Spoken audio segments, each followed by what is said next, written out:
Ja, dis die 31ste Oktober, natuurlik 'n groot dag vandag in die Satans kalender. Mense moet nie mislei word nie, jy weet, wanneer ons na Halloween kyk, want dit is nou die wêreld se Halloween dag, dan dink ons almal aan pampoenspoke en kindertjies wat rondhardloop en op die aan die deure klop en so aan, en dan gee mense vir hulle lekkers. Waar kry ons dit? Kom uit die flieks wat ons kyk, nê? Ons nou altyd so. Dit word so onskuldige ou dingetjie gehou of voorgehou van die kinders doen. Maar agter hierdie 31 Oktober is 'n baie groot en sterk kragtige bose mag. Dit is 'n wêreldmag. Dit is die top hekse, top Satans besweerders, die top okkulte, die mense wat in die hoogste ordes van die Kabbala. Nou die Kabbala is 'n Joodse geheime boek wat al bestaan het toe Yeshua 12 jaar oud was. Want Yeshua het vir hulle aangehaal uit die Kabbala. Gaan lees die 3 dae in die tempel wat Vader deur Jakob Lorber gedikteer het. Maar hierdie boosheid gaan nie stop nie. En daar is nou ook sprake dat Donald Trump 'n uitlating gemaak het. 'n Mens weet nou nie hoe waar alles is nie, maar dit is opgeteken iewers. Ek wil nie alles glo op die internet nie. Dis die stilte voor die storm, wag tot 31 Oktober. Is dit reg? Ja. So iets wat hulle gesê het. Ja. So, ek weet nie, saam met dit, as ons kyk na die Israel ambassades, het iemand dit toe gaan bevestig, is dit so? Ek het ook net op die internet gaan kyk, en ek kon net bevestig op die internet, ek kon nie die teendeel kry. Ek weet dat dit 'n hoax is nie. Ja. Want dit is 'n baie drastiese en omvattende ding wat gedoen is. Ek bedoel, jy breek nie sommer net jou ambassade bande nie. Want dit beteken, niemand kan nou paspoorte kry nie, niemand kan visums kry nie, jy kan niks doen nie. En daar moet 'n drastiese rede daarvoor wees. Nou ons weet almal, ons het nou al hoeveel lesings oor die Jode gegee, en hoeveel keer het Vader deur Daniel en deur, ek dink ook Christine en deur Lukas gesê, hierdie Jode gaan die ding begin, maar hulle gaan tweede kom. So kom ons wag, ons kyk, as ook nie eintlik veel meer wat ons kan voorleef in hierdie land nie. Hierdie land kan in sy hele lewe nooit uit die skuld kom waar hulle nou is nie. Ek weet nie hoeveel triljoen is dit nie. 70% van hulle begroting is skuld. Ek bedoel, is ons verskriklik. Weet julle in die tyd van die groot gehate man Hendrik Verwoerd, weet julle hoeveel skuld het hierdie land gehad? Nou. Weet jy hoeveel het aan ander lande het hulle uitgeleen? Baie. Aan watter lande? Aan swart lande. Lesotho, Botswana, Swaziland en dan nog 13 tuislande. En nog ander plekke. So ja, alles is nou besig om in duie te stort. En nou wat ek en jy nou kan doen daaromtrent, ons kan dit nie keer nie. Maar ons kan wel in onsself keer dat ons nie in duie stort nie. Dat alles nie vir ons te veel raak en dan gaan jy en jy vat die laaste uitweg en jy hang jouself op of jy skiet jouself of wat ook al. Al wat jy en ek kan kry is Yeshua se liefde in ons. En dis waarmee ons besig is.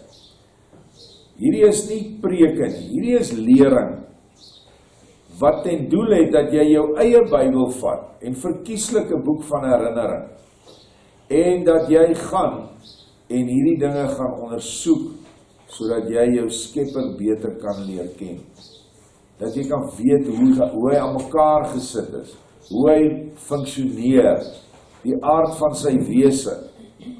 Alhoewel hierdie tafeltjie waar ek sit nooit kan sê wie hom gemaak het. En dit is ook toch 'n geskape ding. Ons kan, want ons het die asem van die lewe in ons. En dit gee vir ons 'n godsbesef. En dit laat ons dan 'n soeke kry na hom, 'n honger vir die woord. En ek wil graag regtig, ek sien nie mense wat ook weg is, dan kom hulle terug. Bid vir daai honger. Bid vir brood. En jy sal nie 'n klip kry nie. Bid vir vis en jy sal nie slange kry nie. Maar dan moet jy vra daarvoor. Want as jy nie vra nie, gaan dit nie vir jou oopgemaak word nie. Ons is nou klaar met rit 2, ons gaan nou na rit 3. Nou die dogter kom nou terug van die eerste dag op die job. Baie mooi met haar gegaan. Sommer hulle klomp ekstra gars vir haar gegee. En dan staan daar ook, sy het daar gebly tot by die einde van die oes, garsoes en koringoes. Ag, en dit is so lekker, moet dit dan met julle deel. Toe ek gevra het, die mense, dit lyk of ek met 'n klomp klippe praat, want niemand reageer nie. So baie mense het in hierdie week na die woorde gereageer. En dit is nie met hande klap en hartjies en goed nie. Dit was met baie mooi ander verduidelikings en ander addisionele insigte wat hulle gesien het. En dit is regtig 'n riem onder die hart om die goed te kry. En dan kan 'n mens dit weer inwerk in die lesing. So, dit sê net vir my dat Vader se Gees werk deur hulle wat luister en wat erns het. En dit is wat die hele doel van die saak is. Dit is so jammer, ons is so ver op WhatsApp. Ek herinner my, 20 jaar terug, toe ons hittefeeste hier gehou het, en partykeer Pasga weke ongesuurde brode. Ek onthou ons om die tafels gesit het, en nog onthou Johan Annemarie. En elkeen het sy boek van herinnering voor hom. En ons praat, en jy sien hoe spring die Gees van daai een na daai een en na daai een. Daar is nie 'n voorganger nie. En ons werk uit die Bybel uit, en ons het uit die boek van herinnering daardie tyd, ons het nog nie eens die liefde mooi verstaan nie. Maar wonderlike goed is geopenbaar in sulke groepe. Nou is dit 'n bietjie anders, die groeplede sit nou wyd van mekaar af. Maar weet jy, dis nie so ver nie. Ek het gisterand net 'n WhatsApp knoppie gedruk, toe praat ek met my vriend in Kazakhstan. Weet jy hoe ver is dit? Dit is aan die ander kant die wêreld, in Rusland. En dit is asof hy hier by my is, en hy is op die vars broodjie, en ons kan lekker gesels. So daar is niks wat ons keer nie. Kom ons gesels met mekaar. Nie beklei nie, gesels, verskillende opinies. Nou ja, toe sê die skoonmoeder vir haar, my dogter, ek sal nie vir jou 'n rusplek soek, sal ek nie vir jou 'n rusplek soek, dat dit goed met jou kan gaan nie. Dink aan die moeder wat nou vir haar dogter 'n rusplek soek. Dit staan in Sirach 24:7. En al hierdie dinge het ek 'n rusplek gesoek. In wie se erfenis sal ek woon? Toe het hy die formeerder van die heelal, vers 8 van Sirach 24, my beveel en my formeerder het my woonplek vasgestel en hy het gesê, onder Jakob moet jy woon en in Israel moet jy jou erfdeel besit. Jakob en Israel, die enigste manier hoe jy dit kan verstaan, hoekom gebruik Vader die twee woorde, terwyl Jakob sy naam verander is na Israel toe. En dit is heers met El is God. Maar hoekom noem hy Jakob? So dit lyk vir ons, dit is die wat nie hulle identiteit ken in die wêreld nie, en die wat hulle identiteit ken. Daar is 'n bietjie van 'n verskil. En dit kan ek in verband bring, net omdat iemand dit gister vir my gegee het, met die garsoes en die koringoes. Want dit was eers die garsoes en toe die koringoes. En toe ons nie ons identiteit as kinders gehad het nie, was ons dalk beskou in die geestelike as gars, wat moet inkom. En nou, omdat ons weet wie ons is, en ons weet Yeshua as ons broer, vader, vriend, man, is dit die koringoes. Hoe dit ook al sê, dit gaan ook werk vir die literatuur wat ons het. In die begin van die ontwaking van Israel in die land was dit ook maar baie gars wat ons gekry het. Dink maar aan al die ou manne wat ons geleer het. Ons noem hulle Gert Steenkamp, Ben Marie, Frans Pelser, die ou van die 10 verlore stamme, Verkineser. Dit was alles die ou manne, Michael Eksteen, wat ons oë oopgemaak het vir ons. Maar daar was baie gars nog tussen alles, of kom ons sê, dit was meer gars gewees. Eers met die liefde kom die koring in. Want die koring is 'n liefdesleer. Die ander was meer kennis gewees, En kennis bring jou nie in die koninkryk nie. Jy moet asseblief dit nooit dink nie. Liefde bring jou in die koninkryk. En kennis moet vanuit die liefde kom. Nou, sê sy in vers 2, nou dan is Boas, by wie se diensmeisies jy was, nie ons bloed verwant nie. Kyk, hy wan vannag op die vloer gars uit. Was jou dan, salf jou, trek jou klere aan en gaan af na die vloer toe. En jy laat jou deur die man nie herken totdat hy klaar geëet en gedrink het nie. Maar as hy gaan slaap, let dan op die plek waar hy gaan slaap. Kom dan nader, maak sy voetenend oop en gaan lê. En hy sal jou te kenne gee wat jy moet doen. En sy antwoord aan haar, dis Rut sê vir Naomi, alles wat u sê sal ek doen. Nou ja, wie is Rut en Naomi nou in ons vergelyking? Rut is die trooster. Naomi is die oormoedergees, dit is op hemelse vlak. Maar ook is dit op aardse vlak waar. Nou kom ons kyk, was jou, salf jou, trek jou klere aan. Is dit nie wat die waarheidsgees gedoen het in die gevalle ryk van Lucifer met die 2/3 nie? Sy het hulle gewas, sy het hulle gesalf en klere vir hulle aangetrek. En so self het sy ook haarself gekleed. Ek moet die boekie Hooglied ook hier bygebring het. Die heel eerste hoofstuk van Hooglied sê, ek is swart, maar lieflik. Bedoelende, sy het nie 'n ligkleed aan nie. Want dit is die begin, die ontstaan van waarheid, waar eintlik nog net die leuen was die mense eintlik hopeloos, hulpeloos. En dan sê sy ook, ek het my vingerde nie opgepas. En dan met die tyd kom die gees en dan word sy deur Yeshua beskryf en al die lieflike dinge soos, kan ek nog onthou, skapies op die heuwel en op bokkies en so aan. So op beide vlakke is dit, wat doen ons nou met die trooster? Ons was ons, dis die doop. Ons maak ons skoon, ons salf ons. Kyk net hoe ons nou al ons self gesalf, ons het die plase gesalf, al die plekke. En ons salf elke keer die klippe in wat ons harte voorstel. En die klere wat ons aantrek is nou hierdie bruidskleed, wat nou vir ons deur die trooster gegee word. Maar sy het eers die pad moes loop in die gevalle ryk. Yeshua het haar opgeneem, soos wat die woord sê, ek sal vir julle 'n ander trooster gee wat die Vader vir my gestuur het. En dit is die waarheid. En in Sirach praat die wysheid dat sy 'n rusplek soek. Dit is so, sy was in die tabernakel teenwoordig ensovoorts. Maar nou het ons 'n lewende tabernakel. Daai hele skets daar op die bord is nou lewend, dis Yeshua. Met sy positiewe en negatiewe entiteit, in sy androgeniese manlike en vroulike toestand. En waar het die trooster nou rusplek gekry? In Yeshua se hart.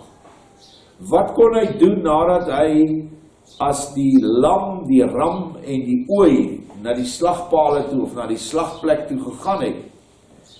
Nou, 50 dae later, nadat sy hom opgewek het, let wel, die innerlike gees van Yeshua, die trooster, het hom opgewek in die graf.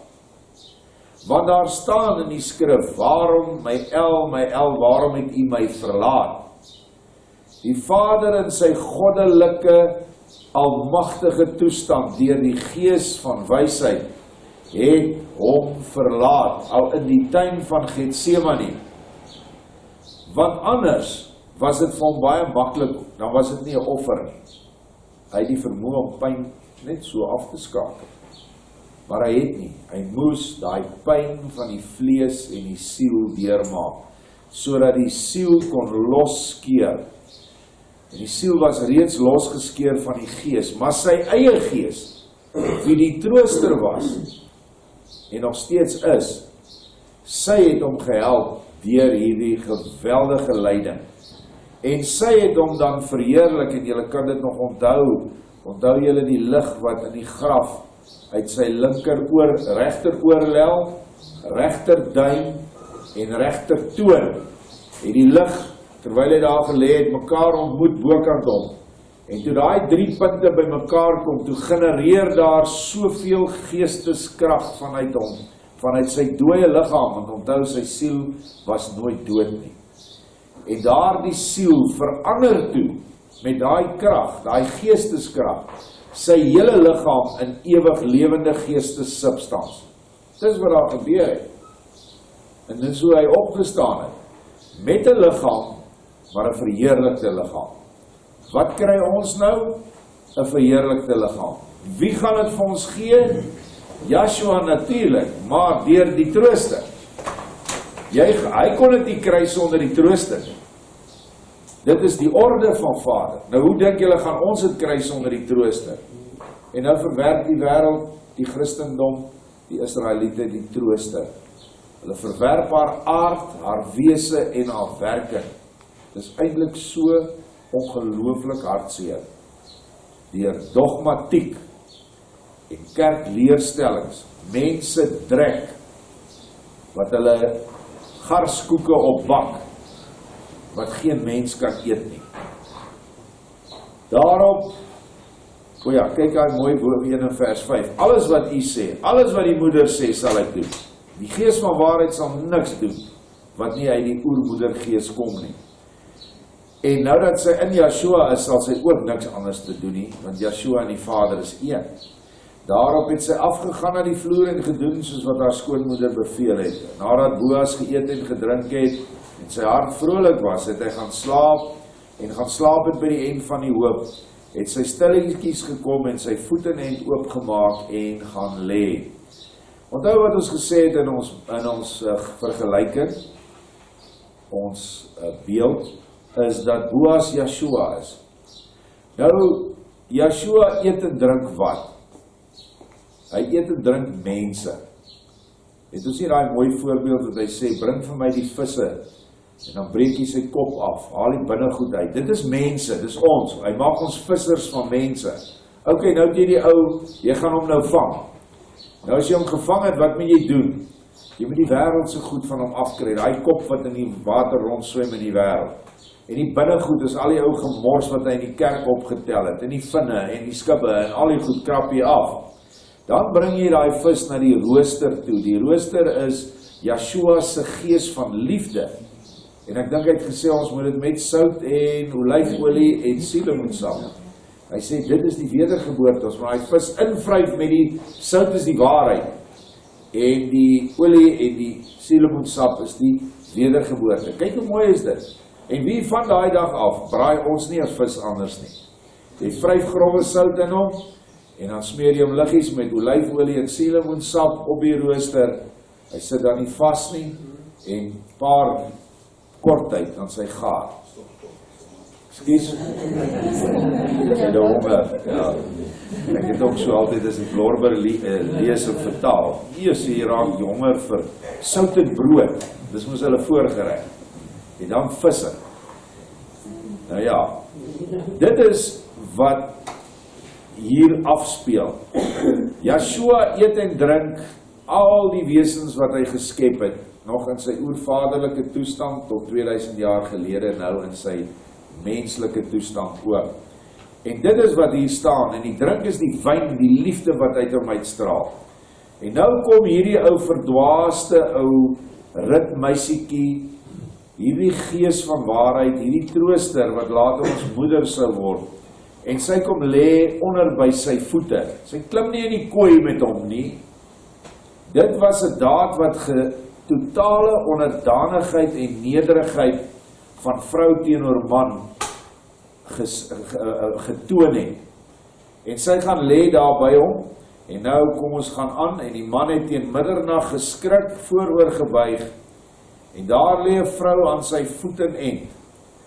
Middernag kan jy ook nog baie inlees. Middernag is die nag wanneer Yeshua kom. En dit sal ons middernag wees waar ons ook aan sy voete lê. En hy vra, wie is jy? Toe antwoord sy, ek is Rit, u dienares. Brei dan u vleuel oor u dienares uit, want u is die losser.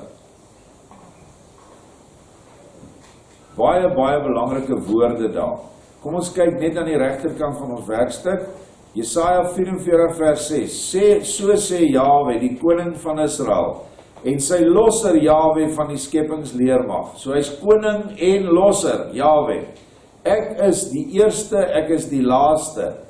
Beteken ek is die Alpha en die Omega. In Hebreëus ek is die Alef en die Taf. En buiten my is daar geen Elohim nie. Kan julle sien wat hierdie vers sê?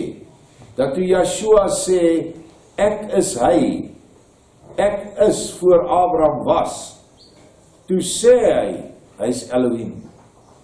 Nou hier staan, daar is geen ander een buite Jahwe nie. So wat sê dit vir jou? Om waar te wees, is dat Yeshua is Jahwe.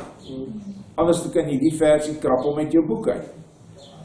Vers 5 van Jesaja 54:5. Daai was Jesaja 44:6, nou is dit 54:5. Want jou maker is jou besitter. Jy kan ook die woord besitter as man sien. Jahwe van die skepingsleermag is sy naam. En die aparte een van Israel is jou losser. Hy sal die Elohei of die God van die hele aarde genoem word. Dit is die titel waarin hy gekom het, Immanuel, God met ons. So daar is geen ander losser nie. Jahwe in die oudheid, Yeshua nadat hy opgestaan het uit die dood. Een en dieselfde wese, maar net nou meer toeganklik vir ons. En nou in staat om almal wat in die waarheidsgees in die gevalle hele heelal is, om nou as die hoof, as die een wat sy vleuel oor haar gaan trek, beteken sy beskerming en die gees wat in Yeshua was in sy almagtige toestand, trek hy nou die trooster onder hom in. Want dit is wat vleuel of vleuels is, vlerke, dit is gees. En nou kom hierdie ou verlore dogtertjie, hierdie weduwee, kom nou onder sy vleuel in. En dit is ook hoe ons, wanneer ons die weduwee ons aangetrek het, wat nou nie, sy is nie nou meer 'n weduwee nie, die trooster in Yeshua is nou een. Sy is nou ons moeder. En sy trek ons aan. En ons moet by Yeshua se voete gaan lê om die gees te ontvang. Ons moet nederig raak. En hy sê vers 10, geseënd is jy deur Jahwe my dogter, jy het jou laaste liefde beter gemaak as die eerste, omdat jy nie agter jong manne arm of ryk aangeloop het nie. Kyk hoe mooi is dit. Die trooster gees sy eerste liefde waar sy was natuurlik Lucifer, het ons dit nou gesien, of wat was die 2/3 wat geval het, ekskuus. Maar sy het nie rondgeloop en gaan hoereer nie. Sy het getrou gebly as weduwee aan die moedergees, aan Naomi. En nou sê hy, jy kom nou na my toe, Yeshua sê so, Boas, en hierdie laaste liefde gaan beter wees as die eerste. Want met die eerste liefde kon jy nie verlos word. Jy sou vir ewig in die gevalle ryk van Lucifer vasgevang gewees het. Vir ewig in stryd. Nooit ooit uitkoms nie, nooit plek van rus nie. Nooit weer, soos wat ons hier sê, ek het 'n rusplek gesoek. Nou ja, hy gaan aan, wees dan nou nie bang nie my dogter, alles wat jy sê sal ek vir jou doen. Want die hele stadspoort van my volk weet dat jy 'n deugdsame vrou is. Gaan lees maar Spreuke 31, dis 'n spreek oor die wysheid, wat net so van toepassing is op die waarheid. Gees van wysheid, gees van waarheid. In ons bedeling is dit die moeder trooster. Dit is soos Yeshua die hoof van ons huis is, so is die trooster die gees van ons huis. En ek sit sommer daar 2 verse in, want dit is so mooi. Spreuke 31:10. Wie sal 'n deugdsame vrou vind? Want haar waarde is ver bowe robyne. Robyn is altyd te doen, is rooi met die liefde. Die hart van haar man vertrou op haar, en aan wins sal dit hom nie ontbreek nie. Wat se wins? Geld. Daar bestaan nie geld in die hemelse ruim nie. Die enigste wins is mense. Wesens, engele. Dis wins. Wat dink julle doen ons aan die ander kant wanneer ons doodgaan? Ons gaan haal sulke mense wat ons geken het op aarde, wat dwaal en in 'n duister of in 'n semi-duister plek is. En ons gaan vertel hulle van Yeshua. En ons sê vir hom, hoorie man, stop met die wat jy doen, kom. Vat die hand van 'n engel, hy gaan jou lei na 'n plek toe. Of jy self is die engel wat hom lei na 'n plek toe. Dan bring jy hierdie wins in vir Yeshua. Dit is soos 'n vis wat jy na die rooster van liefde toe bring. En dan sê Yeshua, dan braai ek en jy daai vis saam. Dan eet ons saam aan daai vis. Hoe eet ons saam aan die vis? Deur die trooster wat in ons is. Hy hoef nie langs jou te staan nie. Hy's in jou. En jy geniet hierdie persoon wat nou uit die duisterryk gekom het. Soos broers en susters wat vir my so lekker was, dat Vader se gees hulle daar uitgetrek het, maar ek het 'n klein aandeel daaraan gehad. Hoe lekker is dit? Jy's altyd, kyk jy na hulle lewens, en jy's altyd bekommerd as daar 'n bietjie van 'n afdwaal is, want dis jou vis. Dis eintlik Yeshua se vis, maar jy het deel gehad om hom te bring. Ek wil nou nie maak soos hierdie ander ouens nie. O, jy vang weer visse, jy vang weer van my visse.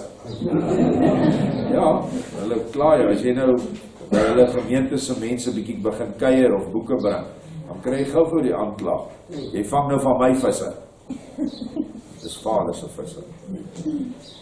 Die hart, ja, en dan sê sy, dit is die trooster, beloon hom met suiwerheid en nie besoedeling nie, al die dae van haar lewe. Kyk nou net hoe die waarheid ontstaan. Onthou, die gees van die leuen is ook die gees van besoedeling, of ook die gees van boosheid. Dis alles dieselfde begrip. En hierdie gees het suiwerheid gebring. En so het die boom van die lewe dan vir ons beskikbaar geword. Nou dan, dit is sekerlik waar dat ek die losser is, maar daar is nog 'n losser nader as ek. Bly vannag hoor, en as hy jou môre wil los, goed, kan hy kan los, maar as hy nie lus het om jou te los nie, dan sal ek jou los, so waar as Jahwe leef, bly lê tot môre. Nou die lossingsreg het ons nou al bespreek, maar daar is 'n orde van lossing.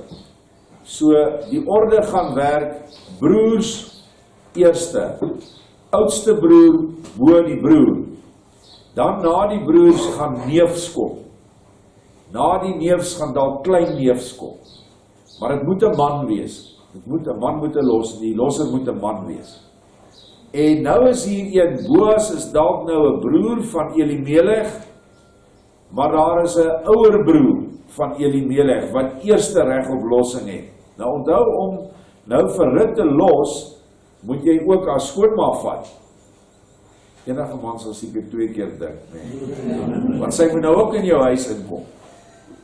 En dan word die eiendom van Elimelech, as daar was, word dan deur hierdie man in pand gehou vir hulle, en dan sal die man nou met Rut 'n kind moet verwek, en daardie seun neem dan weer sy pa wat oorlede is, se plase of vee of wat ook al hulle gehad het, word dan nou syne. En dan het hy weer 'n huis, word weer in die boek van Israel opgeteken. Elimelech se seun dra die genelyn van Elimelech aan, al was dit Boas wat haar verwek het, of by haar die kind gemaak het.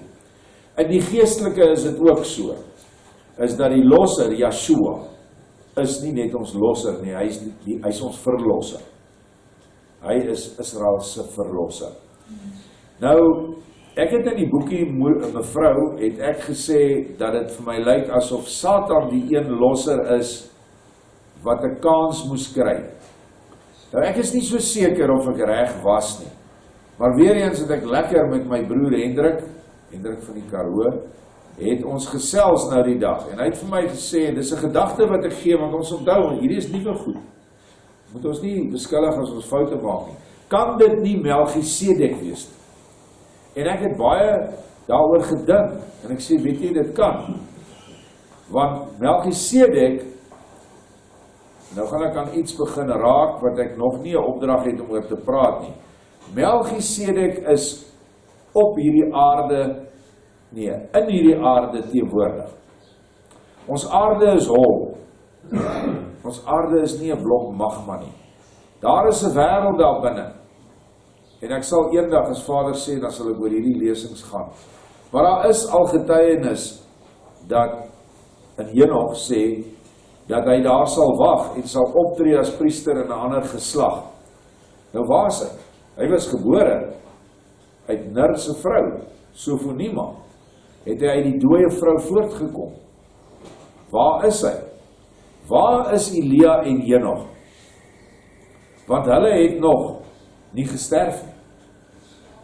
Waar is hulle? Want hulle is teenwoordig op hierdie aarde. Waar gaan ons heen wanneer Yahshua ons net voor die uitwissing van die aardoppervlak vat? En Bertha staan nie paradys toe nie, 'n plek soos die paradys. Dis nie die paradys waar die gestorwenes nou almal heen gaan nie. As jy sterf en jy het Vader gedien, dan gaan jy paradys toe. Dit is 'n ander geestesvlak. So, ek laat dit daar. Ons sal weldra weet wie dit is, want Vader sal nog inligting vir ons gee. Maar kom ons los dit daar, dit is iets wat ek nog nie weet nie, en ek erken dit ruiterlik. En sy het tot die môre aan sy voete en bly lê, maar nog voordat een die ander kon herken, het sy opgestaan, want hy het gesê, dit mag nie bekend word dat die vrou op die vloer gekom het nie. Tyd haal ons in, ek gaan net tot daar lees, ek gaan môre weer 'n ander versies vir ons insit van 15 af. Baie dankie.